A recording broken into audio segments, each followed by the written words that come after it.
In the grand halls of Buckingham Palace, where centuries of tradition echo through marble corridors, a single moment of defiance would shatter the careful balance that held the royal family together.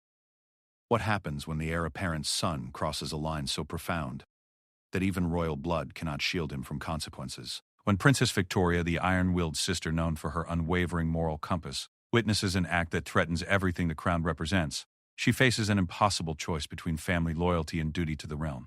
Behind gilded doors and beneath watchful eyes, a palace guard becomes the silent witness to a confrontation that will either forge a stronger royal legacy or tear apart the very foundation of the monarchy. Some boundaries once crossed can never be uncrossed. Some truths once revealed can never be hidden again.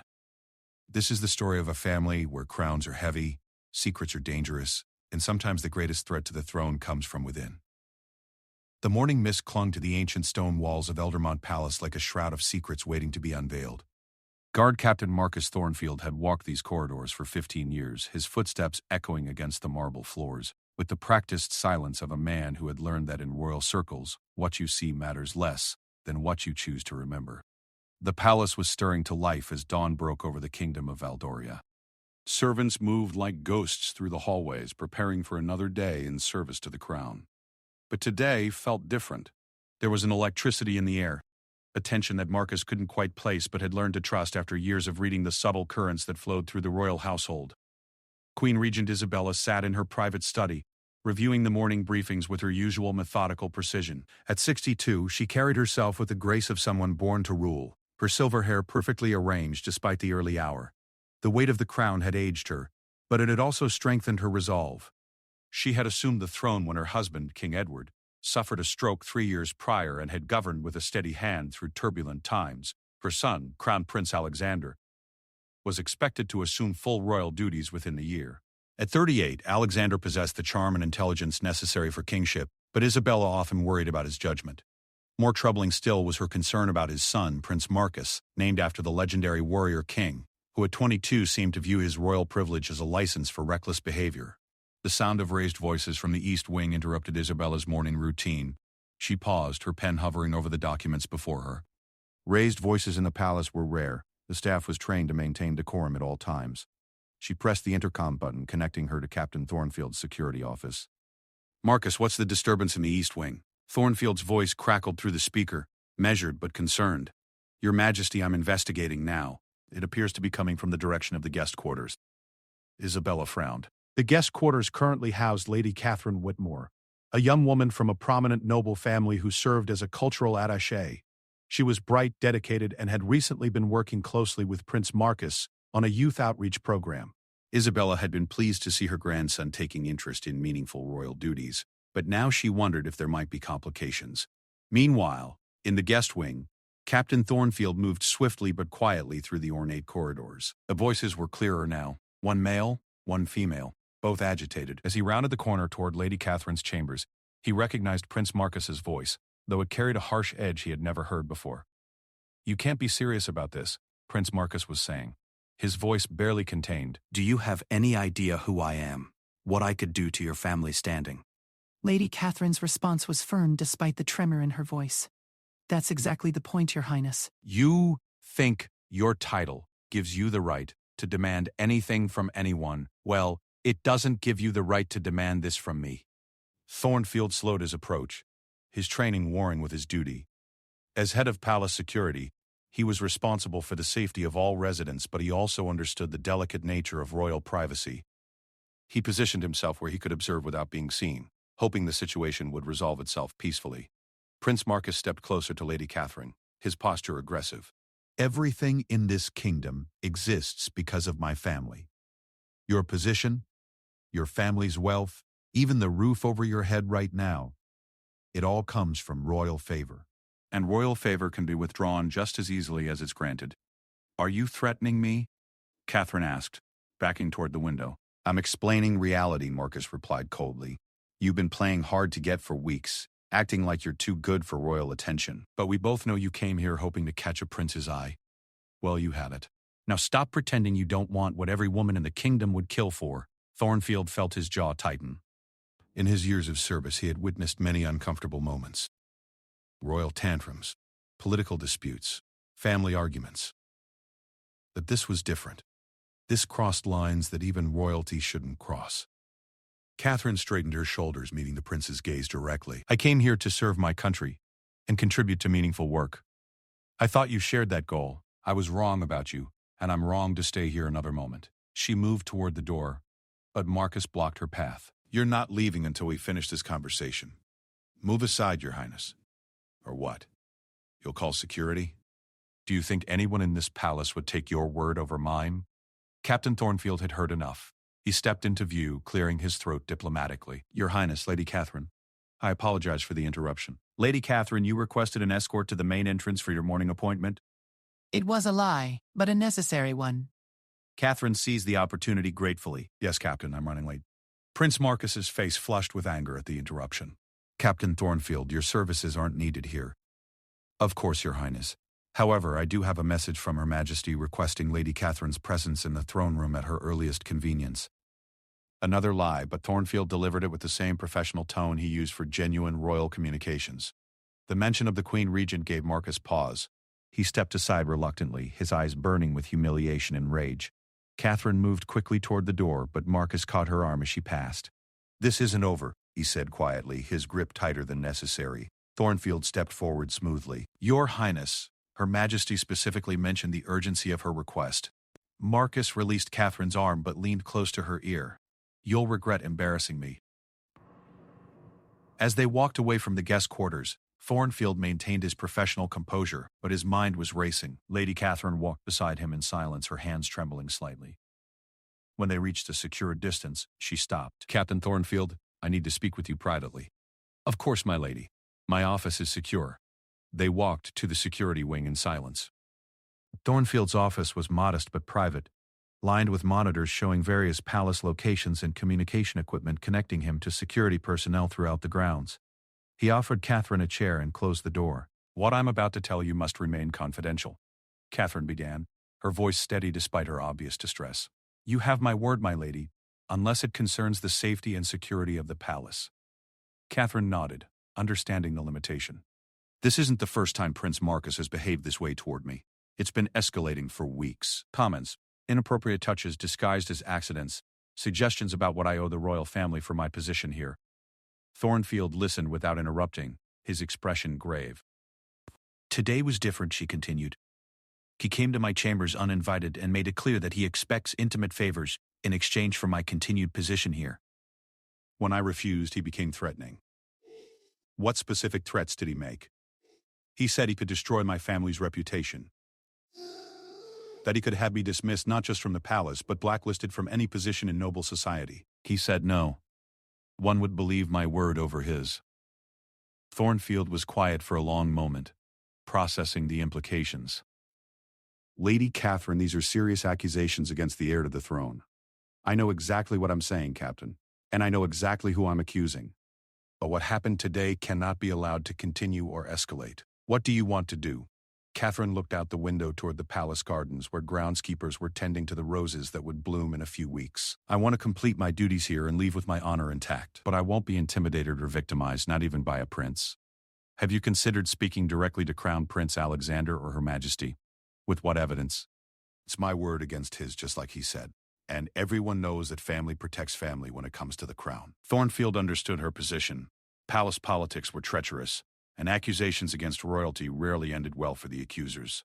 But he also understood his duty to protect everyone under the palace roof. My lady, I need you to document everything. Dates, times, witnesses if any, exact words spoken. Keep this record secure, and if Prince Marcus approaches you again inappropriately, you come to me immediately. And then what? You'll arrest a prince? I'll fulfill my duty to ensure everyone's safety, regardless of their title. After Catherine left, Thornfield sat alone in his office, staring at the bank of monitors. 15 years of loyal service had taught him to navigate the complex currents of royal life. But this situation was unlike anything he had faced before. He couldn't ignore what he had witnessed, but he also understood that accusations against Prince Marcus would send shockwaves through the monarchy. His thoughts were interrupted by his deputy, Sergeant Williams, entering with the daily security briefing. Everything quiet this morning, Captain? Not entirely, Thornfield replied carefully.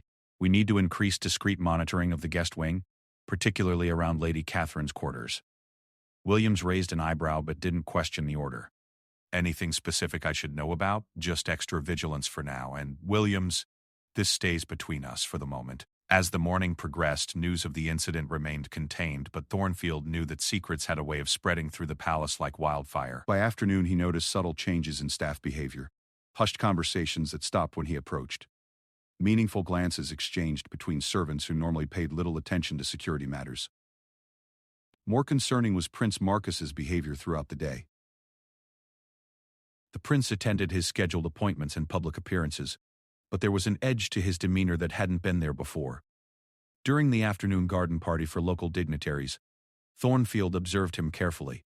Marcus smiled and charmed the guests with practiced ease, but his eyes kept scanning the crowd with an intensity that suggested he was looking for someone specific.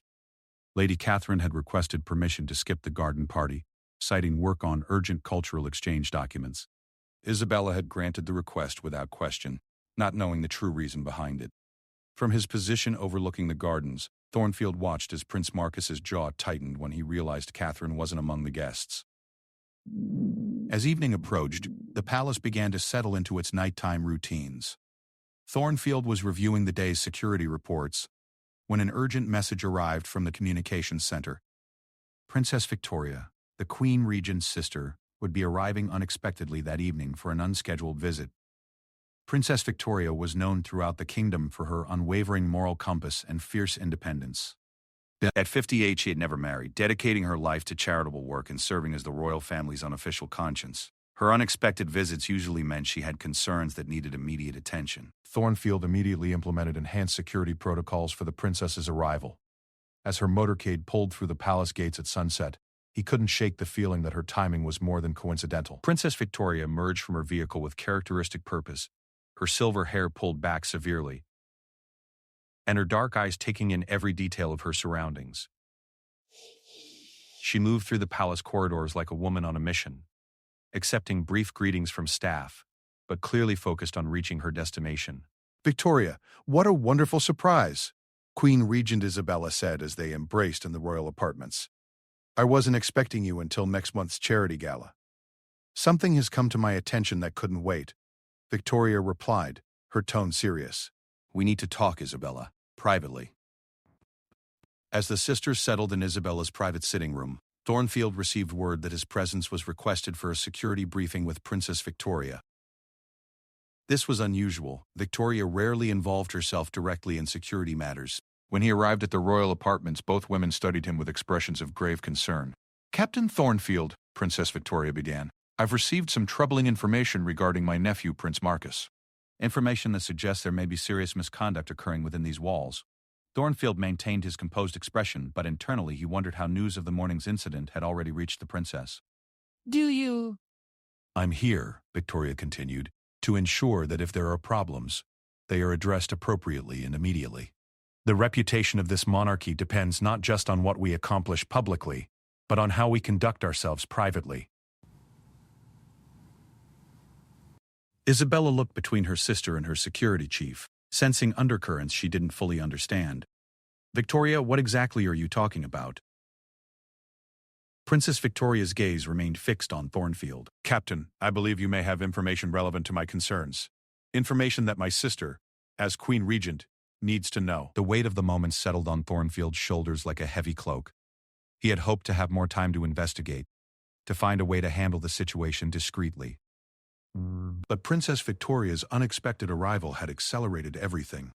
"Your Majesty, Your Highness," he began carefully, "there was an incident this morning that I believe requires your attention." As Thornfield began to recount the morning's events, he noticed Princess Victoria's expression growing increasingly stern while Queen Regent Isabella's face reflected growing shock and dismay.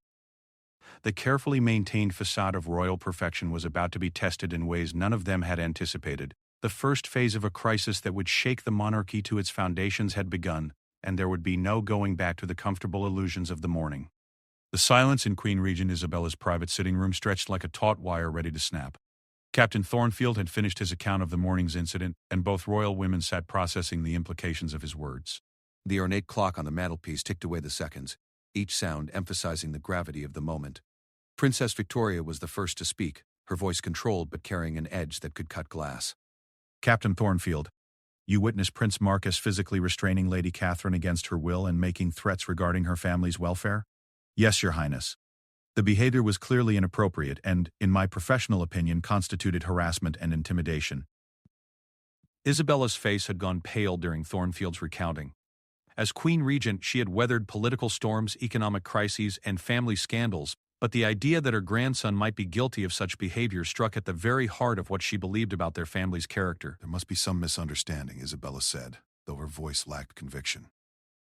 Marcus has always been spirited, perhaps impulsive, but surely not. Isabella, Victoria interrupted gently but firmly, we cannot allow family loyalty to blind us to serious misconduct.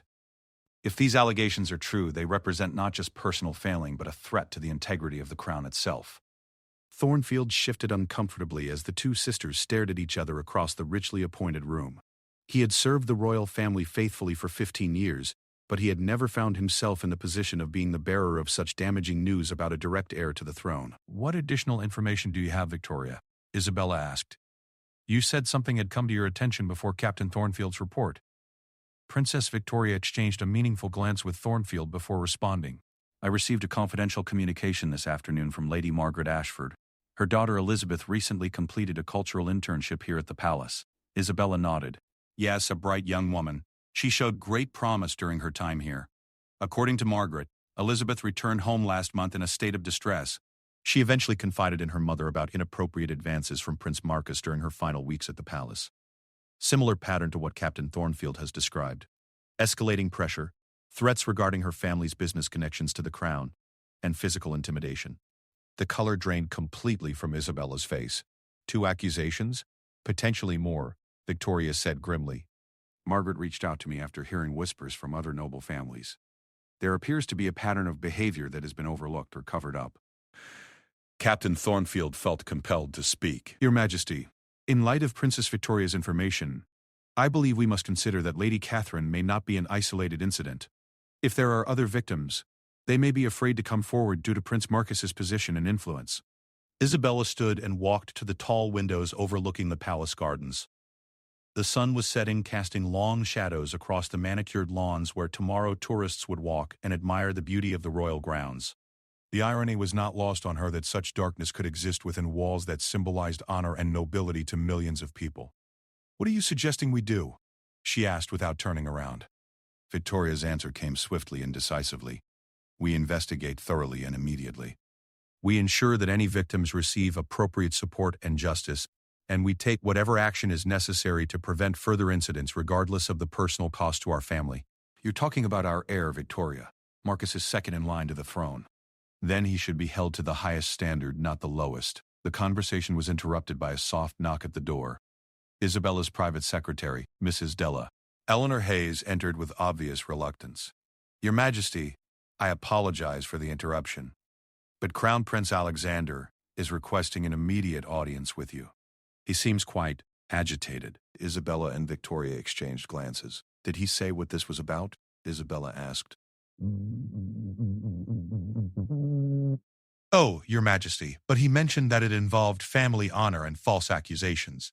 He specifically asked whether Princess Victoria had arrived this evening. The implication was clear.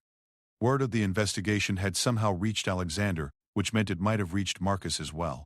Victoria stood with determination. We meet with Alexander together, Isabella. This conversation cannot be postponed or handled delicately anymore. 20 minutes later, Crown Prince Alexander entered the sitting room with barely contained fury.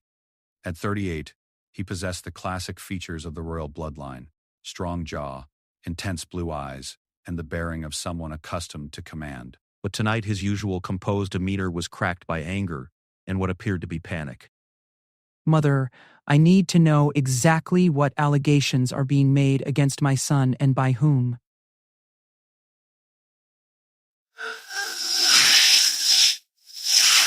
His gaze shifting between Isabella and Victoria. Alexander, Isabella began diplomatically. Perhaps you should sit down so we can discuss this calmly. Calmly? Alexander's voice rose slightly. I've just been told that my son is being accused of improper conduct with palace staff.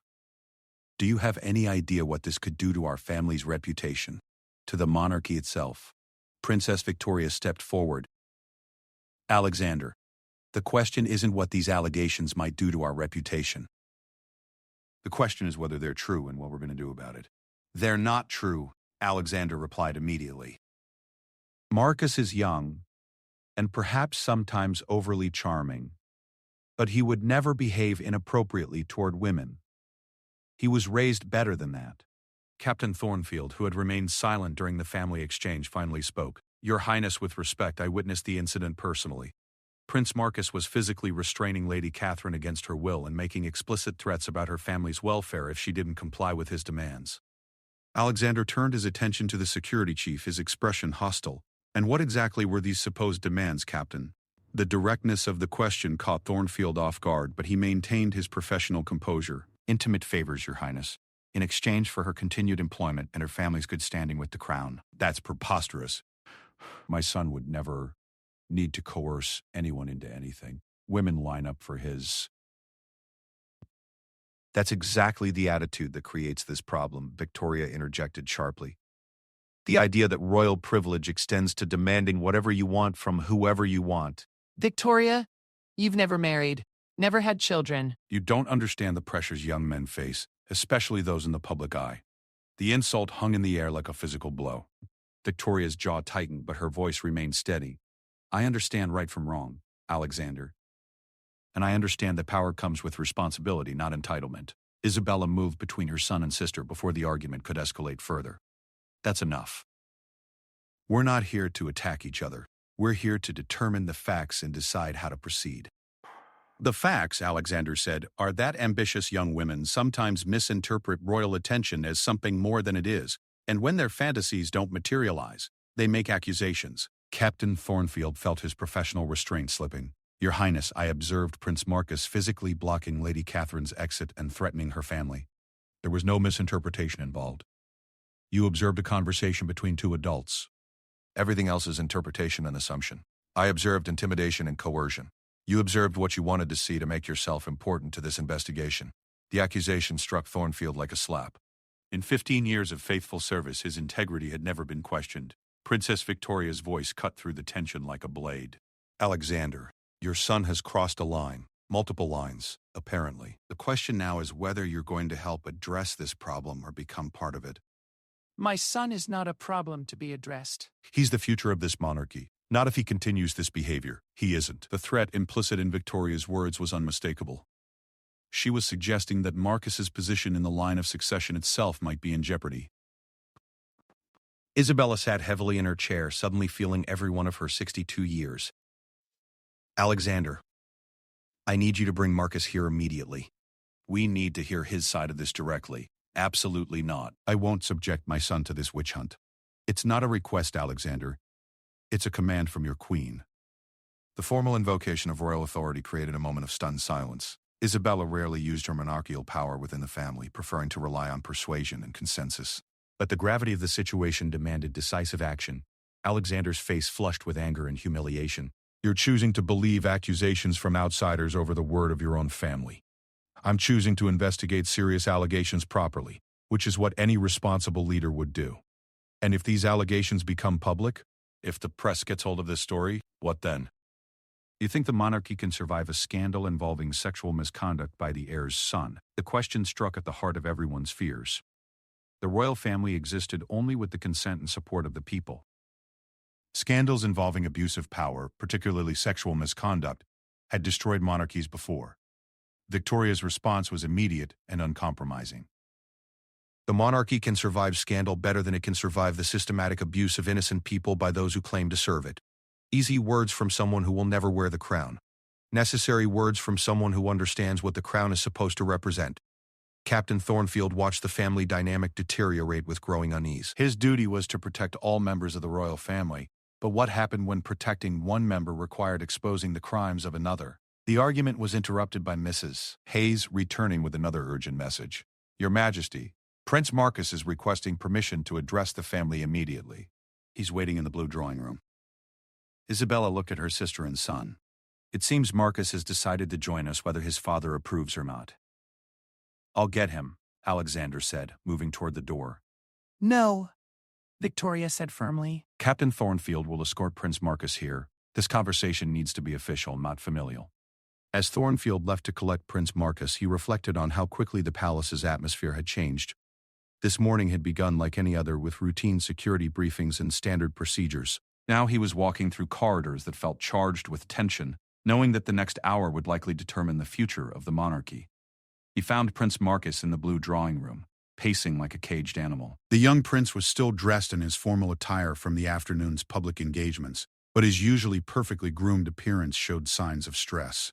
His hair was disheveled, his tie loosened, and there was a wild look in his eyes that Thornfield had never seen before. Your Highness, Her Majesty has requested your presence in her private sitting room. Marcus turned to face him, and Thornfield was struck by the transformation in the young man's demeanor. Gone was the charming prince who had greeted dignitaries just hours before. In his place stood someone who looked capable of the behavior Thornfield had witnessed that morning. So you've told them everything, have you, Captain? Made yourself the hero of this little drama? I've reported what I observed, Your Highness. Nothing more, nothing less. And what exactly do you think you observed? Thornfield met the prince's challenging stare directly. I observed behavior that was inappropriate and potentially criminal. Marcus stepped closer, his voice dropping to a menacing whisper. Be very careful, Captain. You're accusing the future king of this realm of crimes. That's treason. I'm reporting facts, Your Highness. How those facts are interpreted is above my pay grade. Everything is above your pay grade, Captain. You're a servant, a well-trained guard dog. And guard dogs who bite their masters get put down. The threat was unmistakable, but Thornfield had faced down armed intruders and terrorist threats. He wasn't going to be intimidated by a privileged young man having a tantrum. Your Highness, Her Majesty is waiting. As they walked through the corridors toward the royal apartments, Marcus continued his psychological assault. You do realize this will be the end of your career, don't you? Even if these ridiculous accusations go nowhere, you'll never be trusted in royal service again. Who's going to hire a security chief who betrays his employers? I've never betrayed anyone, Your Highness. I've always served the crown with honor. The crown isn't some abstract concept, Captain. It's a family, my family. And you've chosen to attack that family. I've chosen to protect innocent people from harm. Innocent? Marcus laughed bitterly. Catherine Whitmore has been throwing herself at me for weeks, playing hard to get one day, flirting shamelessly the next. She knew exactly what she was doing. That's not what I observed this morning. What you observed was a woman angry because she finally overplayed her hand and got rejected. They reached the door to Isabella's sitting room, but Marcus paused before entering. Last chance, Captain. You can walk away from this right now. Tell him it was all a misunderstanding, that you misinterpreted what you saw. No one gets hurt, everyone keeps their dignity, and life goes on as normal. Thornfield looked at the young prince and saw not just personal corruption, but the potential destruction of everything the monarchy was supposed to represent. I'm sorry, Your Highness, but I can't do that. Marcus's expression hardened into something cold and dangerous. Then you've made your choice. And you'll have to live with the consequences. As they entered the sitting room where 3 generations of royalty waited to determine the fate of the crown, Captain Thornfield realized that he had just crossed his own line. There would be no going back to the comfortable routine of palace security. Whatever happened next, everything was about to change. Prince Marcus entered his grandmother's private sitting room with the calculated composure of someone preparing for battle. His earlier agitation had been replaced by an unsettling calmness that immediately put Captain Thornfield on high alert. In his experience, the most dangerous people were often those who appeared most in control. Grandmother, father, Aunt Victoria, Marcus said, offering a slight bow that managed to be both respectful and mocking. I understand there's been some confusion that needs clearing up. Queen Regent Isabella studied her grandson's face, searching for any sign of the boy she had helped raise. Marcus, please sit down. We need to discuss some serious allegations. I prefer to stand, thank you. I suspect this won't take long once I explain what really happened. Princess Victoria's sharp gaze never left her nephew. And what really happened, Marcus? Marcus's smile was practiced and charming, the same expression that had won over countless dignitaries and admirers. A misunderstanding between Lady Catherine and myself was misinterpreted by Captain Thornfield, who apparently has a flair for drama. Explain the misunderstanding, Isabella said quietly. Catherine has been pursuing a romantic relationship with me for weeks. I've tried to discourage her gently, as I would any staff member who developed inappropriate feelings. This morning, she became quite emotional when I made it clear that nothing could develop between us. Crown Prince Alexander nodded approvingly. You see, exactly what I told you. A young woman's romantic disappointment blown out of proportion. But Princess Victoria's expression remained skeptical. And Lady Catherine's accusations of physical restraint and threats? Marcus shrugged elegantly. I may have touched her arm briefly when she became hysterical. As for threats, I simply explained that her behavior was inappropriate for someone in her position. Perhaps my words were misinterpreted. Captain Thornfield felt his jaw clench. The prince's version of events bore no resemblance to what he had actually witnessed, but it was delivered with such practiced sincerity that he could understand how someone who hadn't been there might find it believable. Your Highness, Thornfield said carefully, that's not an accurate description of what occurred. Marcus turned to him with feigned surprise. Captain, you were quite far away. The acoustics in those corridors can be tricky. Perhaps you didn't hear everything clearly. I heard you threatened to destroy Lady Catherine's family if she didn't comply with your demands for intimate favors. Did you? Marcus's tone remained pleasant, but his eyes had gone cold. Or did you hear me explaining that her unprofessional conduct could damage her family's reputation? It's amazing how similar those two things can sound from a distance. Isabella watched the exchange with growing unease. Her grandson's responses were too smooth, too prepared. Either he was innocent and naturally defending himself, or he was an accomplished liar who had anticipated this confrontation. Marcus, she said slowly, Captain Thornfield is a man of impeccable integrity who has served this family faithfully for 15 years. Why would he lie about what he observed? I'm not suggesting he's lying, grandmother. I'm suggesting he misunderstood what he saw and heard. People see what they expect to see, especially when they're predisposed to think the worst. Victoria leaned forward. And what about Elizabeth Ashford? Did she also misunderstand your behavior during her internship? For the first time, Marcus's composure flickered. The mention of Elizabeth's name clearly caught him off guard. Elizabeth? He said, his voice slightly less steady. What about Elizabeth? Her mother contacted me about inappropriate advances you made during Elizabeth's final weeks here. Very similar to what Captain Thornfield witnessed with Lady Catherine. Marcus was quiet for a moment, his mind clearly racing. When he spoke again, his tone had shifted subtly. Elizabeth was another young woman who developed feelings she shouldn't have. I handled the situation discreetly to avoid embarrassing her or her family. If she's now claiming something inappropriate happened, it's because she's trying to save face. Two separate women. Two separate incidents. Identical patterns, Victoria said pointedly. What are the odds that both women would misinterpret your behavior in exactly the same way? The odds that two ambitious young women would make similar accusations against a royal heir to advance their own standing? I'd say quite high, actually. Alexander nodded vigorously. Victoria, you can't seriously believe that Marcus would need to coerce women. Look at him. He's young, handsome, heir to the throne. Women compete for his attention. That's exactly the problem, Victoria replied sharply. The assumption that his position entitles him to any woman he chooses. It doesn't entitle him to anything, Alexander shot back. But it also doesn't make him automatically guilty of whatever accusations disgruntled staff members want to make. Captain Thornfield had remained silent during the family argument, but now he felt compelled to speak. Your Majesty, with respect. I know what I observed.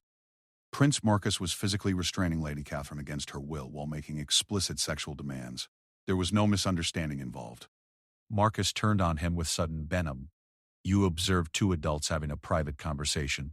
Everything else is your interpretation based on your own prejudices and assumptions. My prejudices? Come now, Captain. Do you think we don't know about your background? Son of a factory worker, raised in government housing, worked your way up through the ranks on merit rather than breeding. You've spent your entire career resenting your betters. The attack was calculated and cruel, designed to undermine Thornfield's credibility by painting him as someone with a grudge against the aristocracy. But it also revealed something about Marcus that concerned everyone in the room, a willingness to use personal information as a weapon. Marcus. Isabella's voice cracked like a whip. That's enough. But Marcus wasn't finished. I'm simply pointing out that Captain Thornfield might not be the objective witness he pretends to be.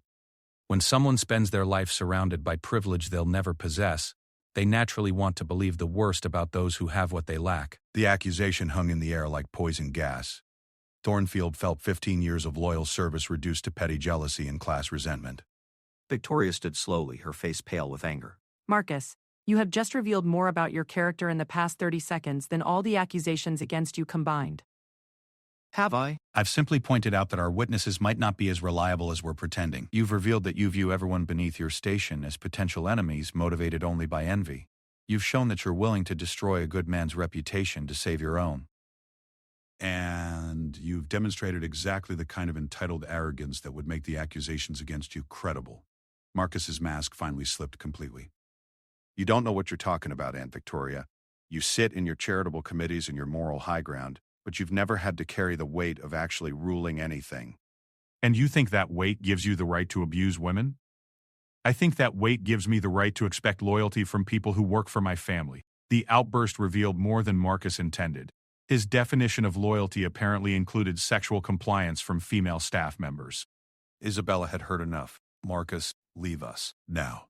Grandmother, now. After Marcus left, the 4 remaining adults sat in heavy silence. The confrontation had settled nothing and revealed everything. Marcus's responses had been too polished, too defensive, and ultimately too revealing of his true character. Well? Alexander asked finally. Are we satisfied? My son faced his accusers and defended himself. Your son, Victoria replied coldly, just destroyed any credibility he might have had. His responses were prepared, his attacks were personal, and his attitude toward both the accusations and the accusers was telling. He's young and he's angry about being falsely accused. He's guilty, Alexander. And what's worse, he doesn't think he's done anything wrong. Isabella stood and walked to her desk, her movements heavy with exhaustion and disappointment. Captain Thornfield, I need to ask you directly. Based on everything you've observed and heard tonight, what is your professional assessment of the situation? Thornfield had been dreading this moment, but he answered without hesitation. Your Majesty, I believe Prince Marcus has engaged in systematic sexual harassment of female staff members. I believe he has used his position and influence to intimidate women into compliance. And I believe he represents an ongoing threat to any woman who finds herself alone with him. That's your professional opinion. Yes, Your Majesty. And your recommendation? This was the moment Thornfield had been building toward all day. Prince Marcus should be removed from all official duties immediately. He should undergo comprehensive psychological evaluation and counseling. And he should be barred from any situation where he has unsupervised access to female staff members. Alexander erupted. You're talking about destroying my son's future. His entire life. I'm talking about protecting innocent people from harm, Thornfield replied steadily, based on accusations from women who might have their own motives. Victoria interjected before the argument could escalate further. Alexander, even if we gave Marcus every benefit of every doubt, his behavior tonight was unacceptable. The personal attacks on Captain Thornfield alone would justify disciplinary action. He was defending himself against false accusations. He was revealing his true character. Isabella returned to her chair with a heavy sigh. I need to speak with Lady Catherine personally before making any final decisions. And I want a complete investigation into any other incidents that might have occurred. Mother, Alexander said desperately, think about what this means for the monarchy. If word of this gets out, if word gets out that we covered up sexual misconduct by a royal heir, it will destroy us more surely than addressing it properly ever could. And if word gets out that we sacrificed a prince based on the accusations of ambitious commoners, it will destroy us just as completely. The comment revealed the depth of Alexander's detachment from reality. He still saw this as a political problem rather than a moral one. Alexander, Victoria said quietly, your son has crossed lines that cannot be uncrossed. The question now is whether you're going to help him face the consequences of his actions or enable him to continue harming innocent people. I'm going to protect my son and my family. Sometimes protecting someone means stopping them from hurting others and themselves. As the night deepened, it became clear that the royal family was facing more than just allegations against Marcus.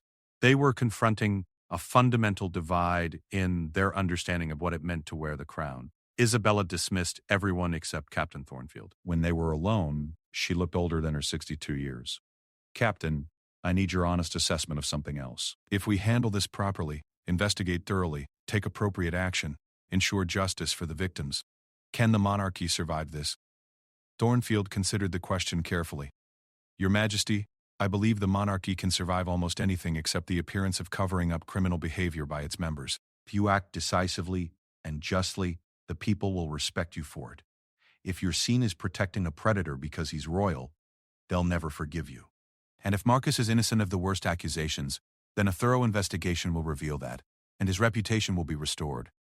But you don't believe he's innocent? No, Your Majesty. I don't. Isabella nodded slowly. Neither do I, Captain. Neither do I. As Thornfield left the royal apartments that night, he knew that the next few days would determine not just Prince Marcus's future, but the future of the monarchy itself. The investigation that would follow would either cleanse the royal house or destroy it entirely. Walking through the silent corridors of Buckingham Palace, he reflected on how a single moment of courage, stepping forward to protect Lady Catherine that morning, had set in motion events that would reshape the kingdom. Sometimes doing the right thing required accepting that nothing would ever be the same again. Dawn came slowly to Buckingham Palace, creeping through the heavy curtains like a reluctant witness to the reckoning that awaited within its walls. Captain Thornfield had barely slept, his mind churning over the previous day's revelations and the investigation that would begin in earnest this morning. As head of palace security, he had overseen everything from terrorist threats to diplomatic incidents, but nothing had prepared him for the systematic unraveling of the royal family's public facade. The palace was quieter than usual, as if the very building sensed the gravity of what was unfolding. Staff members moved through their duties with unusual solemnity, their normal chatter replaced by hushed conversations that stopped whenever security personnel appeared. Word of the previous night's confrontation had spread despite efforts to contain it, and everyone seemed to understand that they were witnessing something historic. Queen Regent Isabella had requested a private meeting with Lady Catherine at 8 o'clock sharp.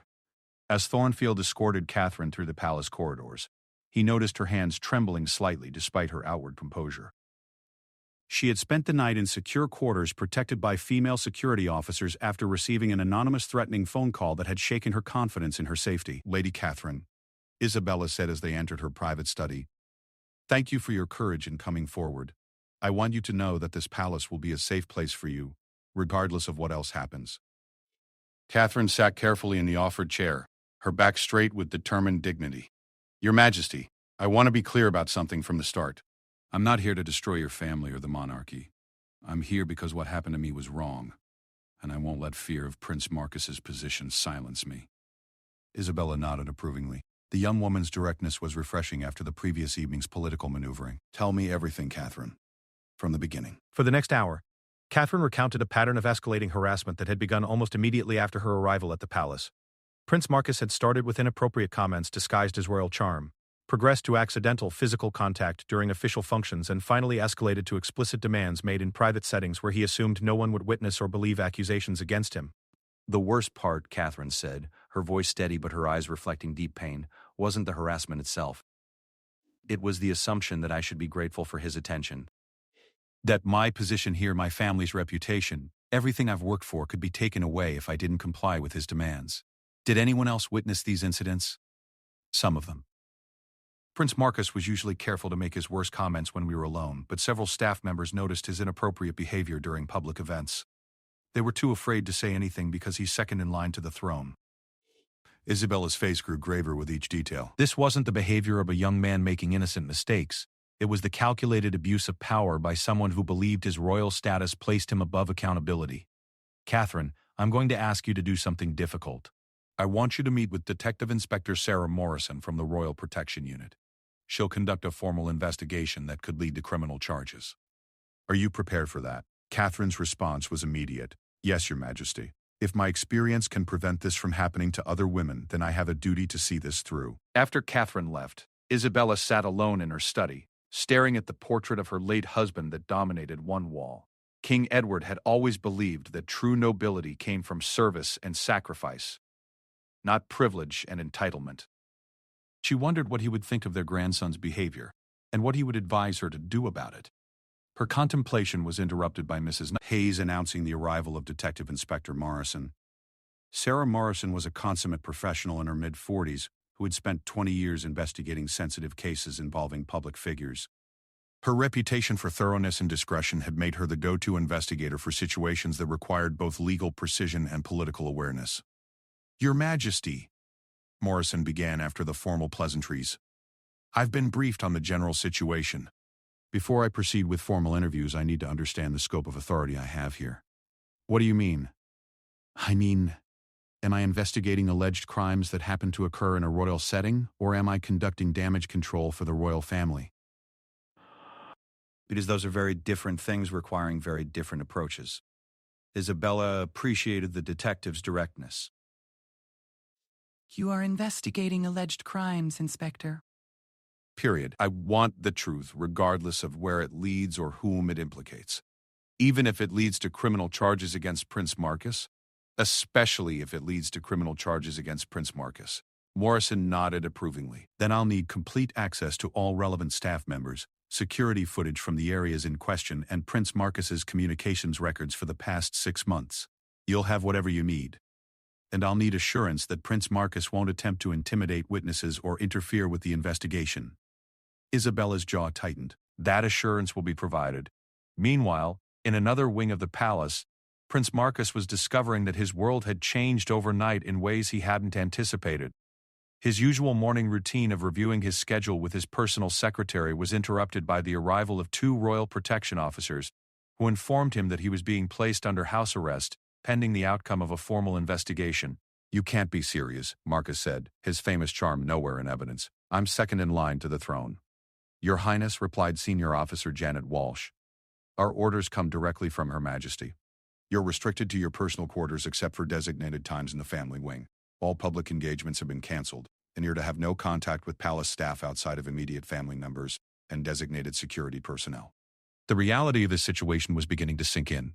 For the first time in his 22 years, Prince Marcus was facing consequences that his royal status couldn't eliminate. His father, Crown Prince Alexander, arrived within the hour, his face flushed with anger and humiliation. This is outrageous, Alexander declared to anyone within hearing. My son is being treated like a common criminal based on the word of a palace employee who probably planned this whole thing from the beginning. Father, Marcus said, but his usual confidence was notably absent. What's going to happen? What's going to happen is that we're going to fight this with every resource at our disposal. The monarchy doesn't survive by sacrificing its own members to appease accusers. But even as Alexander spoke the words, he could see doubt creeping into his son's expression. The events of the previous night had shaken Marcus more than he wanted to admit, particularly Princess Victoria's cold assessment of his character and Queen Isabella's obvious disappointment. Father, what if they find other women who make similar accusations? The question revealed that Marcus understood exactly how vulnerable he was. If one accusation could be dismissed as misunderstanding or manipulation, multiple accusations would create a pattern too obvious to ignore. Then we'll deal with those accusations when they arise, Alexander replied, but his voice lacked conviction. By afternoon, Detective Inspector Morrison had interviewed 6 palace staff members and uncovered a disturbing pattern of behavior that extended far beyond the incidents involving Catherine and Elizabeth. 3 additional women came forward with their own accounts of harassment, intimidation, and abuse of power. The stories were remarkably consistent in their details and timeline, creating a picture of systematic predatory behavior that had been enabled by the palace's hierarchical structure and culture of deference to royal authority. Captain Thornfield provided Morrison with security camera footage that corroborated several of the witnesses' accounts. The footage didn't capture audio, but it clearly showed Prince Marcus cornering women in isolated areas, making physical contact they obviously didn't welcome, and blocking their attempts to leave conversations. Captain, Morrison said as they reviewed the evidence together, in your professional opinion, how long has this been going on? Based on what I'm seeing and hearing, probably since Prince Marcus reached adulthood and gained unsupervised access to female staff. The pattern suggests learned behavior that's been reinforced by success and lack of consequences. And why didn't anyone report this earlier? Thornfield considered the question carefully. Inspector, reporting misconduct by a royal heir is essentially career suicide for most palace staff. Even if the report is taken seriously, the person making it becomes a liability to the institution. They're usually transferred, marginalized, or encouraged to find other employment. So the system itself enabled this behavior. The system protected Prince Marcus's position above the safety of innocent women. Yes. That evening, Princess Victoria requested a private meeting with Detective Inspector Morrison to share additional information she had gathered through her network of contacts among noble families throughout the kingdom. Inspector, I've spoken with 6 different families whose daughters have had concerning encounters with my nephew over the past 3 years. Most were reluctant to speak officially due to their family's connections to the crown, but the pattern is unmistakable. Morrison reviewed Victoria's notes with growing concern. The scope of Marcus's behavior was broader than anyone had initially realized, involving not just palace staff but young women from aristocratic families during official functions and private gatherings. Your Highness, these accounts suggest that Prince Marcus viewed any young woman in his social circle as a potential target.